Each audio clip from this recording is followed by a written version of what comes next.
The theologian and reformer Martin Luther once said, "The Christian shoemaker does his duty not by putting little crosses on his shoes, but by making good shoes, because God is interested in good craftsmanship." I believe that Christian songwriters and producers would do well to take a lesson from this statement of Luther's. Christians should not be making mediocre content with a Christian twist. Rather, Christians should be making good content for the sake of it being good. If we believe in an all-powerful God who carefully and creatively designed the universe, shouldn't we be reflecting that in our Christian music?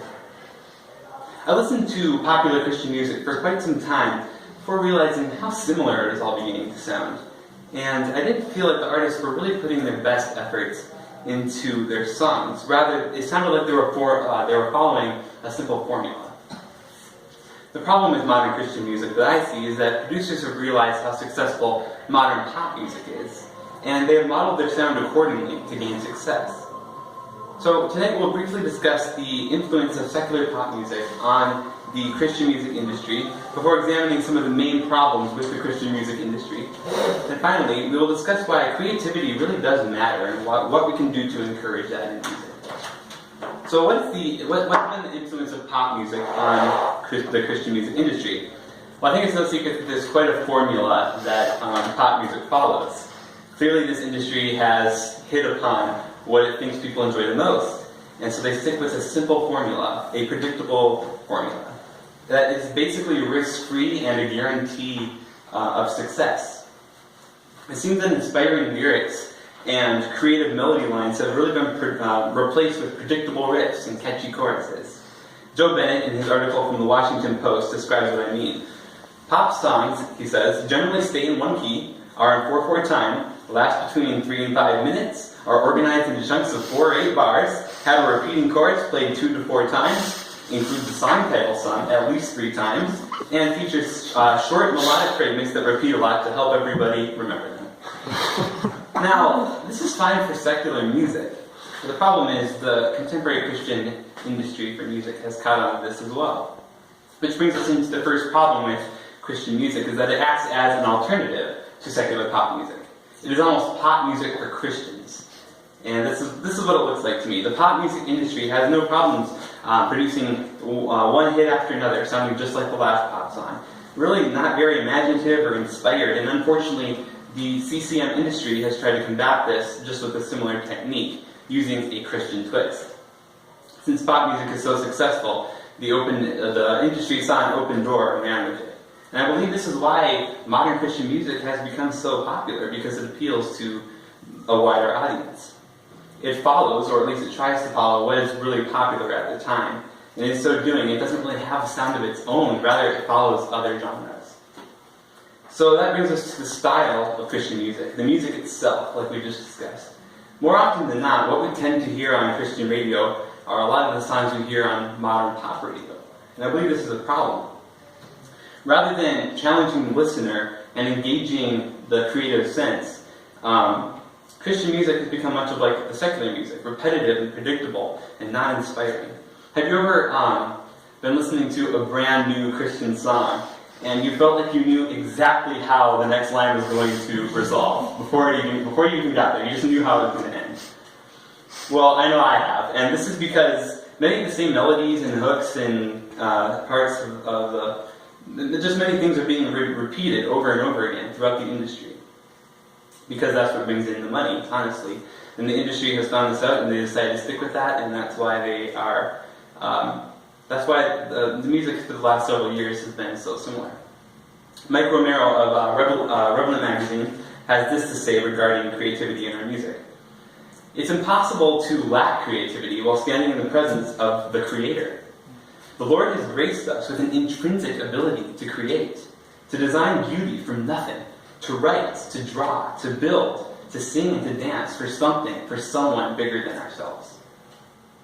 So let's talk about the lyrics in modern Christian music. It seems to me that in general, the lyrics usually have a similar message, usually the same message. And a lot of stereotypical Christian phrases are thrown together into one song, and I feel like they lose meaning when they do this. I mean, how many times have you heard phrases like, set our hearts on fire, or fill this place with your presence, or chains being broken. And not that any of these are bad things, but when they're just tossed together into a song, I feel like they lose some of their meaning, especially when everyone uses these phrases over and over again. And it seems to come back to the fact that the industry feels like it knows what the listeners are comfortable with and what is going to sell well. Perhaps an artist in the industry would like to say something else in their song if they're actually the ones writing it, but maybe they feel suppressed by the industry. Maybe they feel like the song wouldn't go over well and that it would just be a failure. But this begs the question, should Christian music be concerned with fitting into an industry, or with worshiping God? These fluffy lyrics, they're not always relevant to everyday Christian living. They don't always translate over because they're not accurate of just the happy times that Christians have because they're saved. Brandon Miller from the blog Everyday Exiles explains, if our music fully represented the Christian lifestyle, it would convey joy and sorrow, bright poppy melodies and dark somber discord. I worry that if we only hear the one side of this equation, we consciously or unconsciously favor that side. So what can we do? Well, there's not really a clear-cut solution because we can't just change the industry. We're not in a position to do that. But there are some simple steps that we can take if we have the desire to seek out more creative music. And if you want to, I mean, if you are comfortable with the music, mainstream music, that's great, and more power to you. But if there's something in you that desires a little bit more than that, then there are artists out there who are independently just worshiping God, making music without an industry looming over them. Artists such as the Gray Havens or John Martin McMillan, Andrew Peterson. They're not really in the mainstream, but they're still making music and worshiping God. One Christian songwriter, Josh Garrels, he's been offered contracts by a record label several times, but he turns it down because of the fact that he doesn't want the industry to change his music. And one thing we should watch out for in all of this is how we're viewing creativity, because it can be easy in this discussion to elevate creativity to a level where it shouldn't be, and almost putting that in the place of worshiping God, because it does have its place, and we need to realize that. Bob Coughlin, in his blog Worship Matters, explains creativity. It can be helpful to think of creativity like water. When water is confined by household pipes, riverbanks, and ocean shorelines, it's a blessing. When it moves beyond these limits, it can wreak havoc. So we need to be careful not to making it be all about creativity and losing sight of who we're worshiping. But not using creativity at all in music, that's the other end of the spectrum, and I believe that we do a great disservice to God when we say we worship a creative God, not to make our music creative. So, tonight we looked at the industry of Christian music, how secular pop music has kind of gone in there and changed it, and some of the biggest problems I see with the industry, and some ideas and thoughts that show how we can support other types of music. Worshiping God is not about being successful in an industry. This is why I've grown tired of much of the music on Christian radio. It doesn't feel like honest worship, many times. Not only that, I believe that we have an obligation as Christians to be creating music that is the best it could possibly be, to reflect the awesome God that we believe in.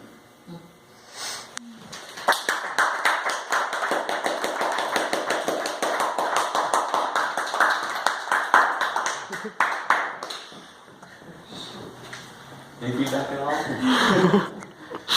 Amen. I thought this is your best one that I've heard so far, just in the aspect that you obviously care about this subject, and so you're speaking like it felt to me like you were looking at your notes less and speaking from your heart more, which definitely communicated to me really well, and so maybe it was a little bit less smooth, but it felt really genuine and really clear still. So I appreciate that. I have to go pretty quick, so I'll tell you quick, but I haven't heard any of your other ones, so I don't have anything to compare to, but so I'm just talking from a speech perspective, because that's all I know. Yeah. But I agree. I agree that there's a passion in there, that you know what you're talking about, and you're sharing, and it's really enjoyable to listen to you, partly because I know who you are and what you have. I don't know what's in your head, but I know some of the music you shared The one other thing, you shared creativity and you shared worship often in your speech. The one word that I was thinking of towards the end that you could add in there is reverence. Because I think that goes hand in hand with worship often. You know, and I don't even know where you're at with your speech, if you're changing anything or doing, but that's just another word you could use in there that would go with, you know, it's just, worship and music is a way to show your reverence for the Lord too. The other thing is, that's what I was going to say, is that there's a few of those left in your speech. Shows up in there quite a few times. Just and every speech student does it, so I'm just saying there's a few left in there, probably in between your page breaks. And the other logistical thing is, I don't know if you're memorizing this or not, or if you're doing any more with this, but raise your music stand up so that you're looking, instead of looking way down here, you're just looking slightly and then, you know, mostly up here, just so that your voice doesn't change as you're speaking. But yeah, no, it's really good. And I appreciated the information. I can tell that you've done your homework and it was really good. But reverence is the word that comes to my mind as I was hearing you speak, because that's what our worship is for the Lord. So it's good. Thank you for sharing. Yeah, you're welcome. Yes. Are you sharing? That was great. Thank you for saying. Yeah, you were decide. well researched, and I like the quotes you used, Yeah. but I also like how your speech wasn't just a bunch of profound quotes strung together with articles. It wasn't just like, and this is Isaac reciting things other smart people have said on the topic. This was, Isaac is giving a really intelligent presentation, and he's backing it up with other intelligent people, so it's even better. So, Thank you. and okay, I don't even know how long that was or how long it was supposed to be. It didn't feel very long, but it felt like a complete package. So many times, like, I'm used to 10-minute speeches, so maybe it was 10 minutes, maybe 8 minutes, anyways. Should have been 8. Okay, so many times, like, if it's less than like 10 or 11 minutes, I feel like I'm missing something. But this was shorter than that, but I didn't feel like, oh, he didn't go as in-depth as he should have. It felt complete, so that was cool. Sweet. I will actually concur. I was going to say almost the same thing. It was very well put together. Like, it flowed really well. The points that you were making, it made sense. You kind of took us through each thing, and it makes sense. Each thing built on that. And then the quotes that you used, they added to it. They didn't detract from it. They really added to it and helped you think about what you were saying in a little bit deeper way too. So it was really well done. I have a comment about it. You said something about creativity can, in a sense, get carried away and almost become the big thing. And I really appreciated that point because I've been struggling with that with watercolor, with painting, with drawing, and I'm not a musician. But almost everything you said, I could take and think about it in that realm that I'm in.